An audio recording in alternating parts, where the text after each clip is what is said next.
Ginawa naman po, at salamat sa Panginoon, tanging siya na lang nakakaalam ng mga mensahe para sa magulang niya, sapagkat hindi namin maipahayag ito sa ibang kapatid niya. Siya lamang. Ganoon naman po ang Kristo, di po ba? Kung sino lamang ang tumatanggap sa Kanya, kung sino lamang ang kasama niya, siya nakaririnig ng mga mensahe niya. Di po ba?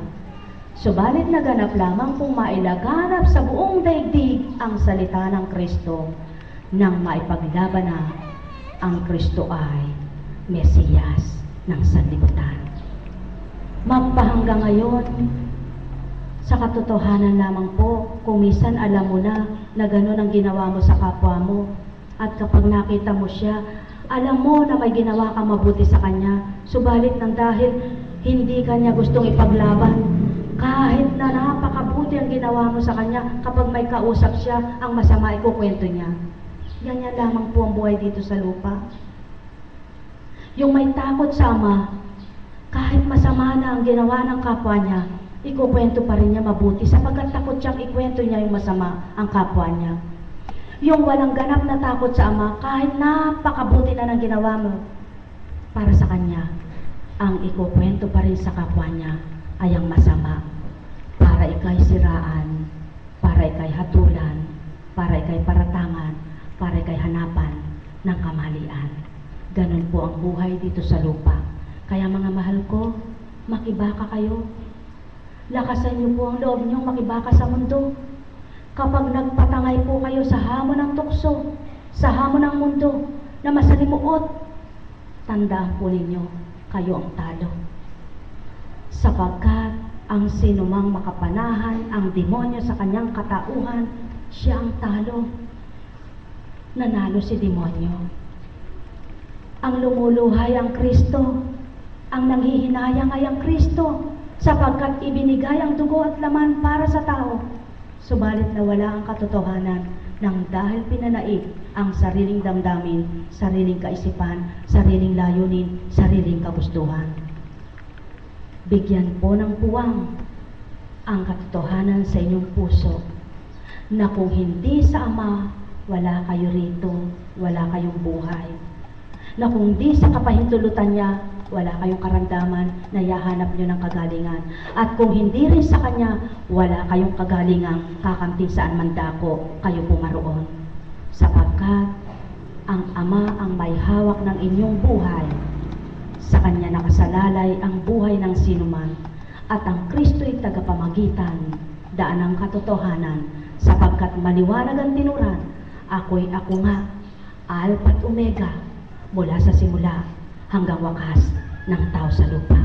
Sapagkat ang Ama'y Ama na mula pa sa simula, at ang Kristong binaba ay mula pa noon magpahanggang ngayon, hindi namamatay ang kapangyarihan sa pamamagitan ng Espiritu na binahagi ng Ama sa pamamagitan ng pag-ibig na mahal ang lahat ng anak niya. Sumainyo ang kapayapaan. Sa mga nakakaiwan ng pamilya, yung mga pumanaw at naiwan ng pamilya, iba't iba ang kaganapan sa bawat iniwanan.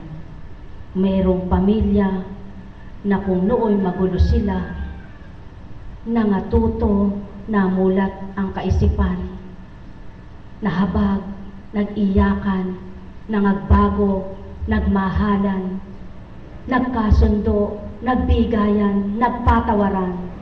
Subalit anuman ang naganap at ginawa nila, wala nang makakakitang nagmamahal sa kanila na pumanaw. Alin po ba ang masarap?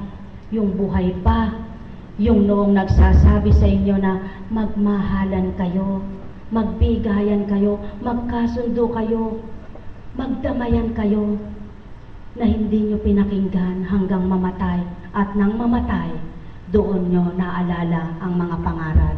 Gaano po kasakit yun? Pero gayon pa man, kung iyon ang nagiging dahilan, kaya nga't may nagbubuwis ng buhay.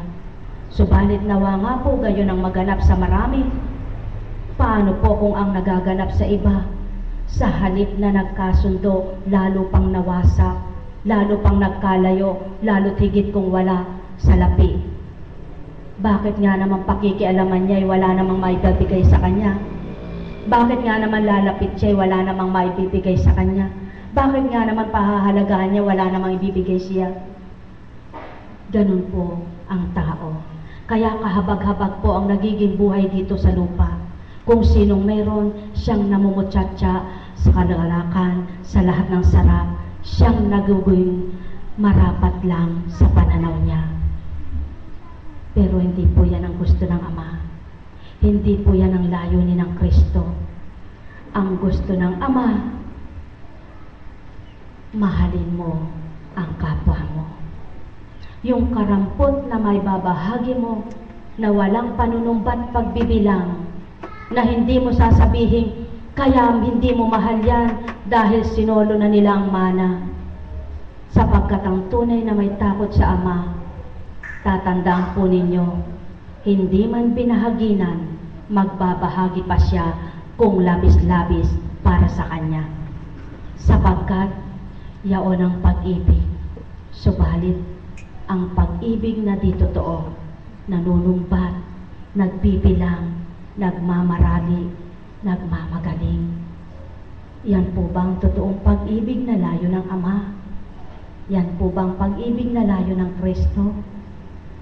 Ang totoong pag-ibig po, tatandaan po ninyo, ang masakit sa iyo, huwag mong gawin sa kapwa mo. Katotohanan po, sususugan lamang po ang binahagi ng isang pari. Ang kabanalan, ang inyong magiging taglay. Saan ka man pumaroon, paano mo kakamti ng kabanalan? Sinong magpapatotoo sa iyo ng banal? Sinong magbibigay sa iyo ng kabanalan? Paano mo kakamti ng kabanalan? Sa ganang ikaw hindi mo kayang magpakabanal. Sa ganang sino man kayo hindi nyo kayang magbanal. Hindi nyo kayang magpakabanal sapagkat ang tao'y marupok, mahina at makasalanan. Magpapabanal sa inyo ang pangalang Kristo sa pamamagitan ng Espiritu na do'y magiging daan. Kahit saan man kayo tumungo, taglay ninyo ang pangalang Kristo nang dahil sa kabanalan, nang dahil sa pag-ibig. Kaya't itatawid kayo ng kabanalang ito saan man kayo tumungo nang dahil sa pangalang banal, nang dahil sa makapangyarihang pangalan, nang dahil sa liwanag na pangalan, nang dahil sa lakas ng pangalan, pangalang Hesus Kristo, daan ng katotohanan patungo sa kaharian. Buhay na walang hanggan patungo sa Amang mahal. Sapagkat tao, kailanman at ikaw lamang sa ganang sarili mo, di ka magiging banal, di ka makapagbabago, di ka makapagpuputi, hindi mo magagawa, hindi mo matutupad ang saganang layunin mo. Sapagkat kapag ang Espiritu Santo ang wala sa tao, gaano man ang pagsusumikap niyang magpakabait, gaano man ang pagsusumikap niyang magpapakabuti, wala tao, hindi mo yan kakamtan. Sapagkat ang tao, pabago-bago ang isip, pabago-bago ang damdamin, pabago-bago ang kagustuhan, pabago-bago ang kanyang ginagawa. Subalit ang hindi lamang nagbabago mula noon magpakailan paman, sino man ang mabuhay at mamatay, hindi magbabago ang kanyang patakaran, ang kanyang kagustuhan, ang kanyang layunin, ang kanyang binabahagi. Walang dilit iba, Diyos Ama, Diyos Anak, sa pamamagitan ng Espiritu. Tao, buong buhay mo, makapagbabago ka kapag kumilala kang totoo. Sumainyo ang kapayapaan, mga minamahal.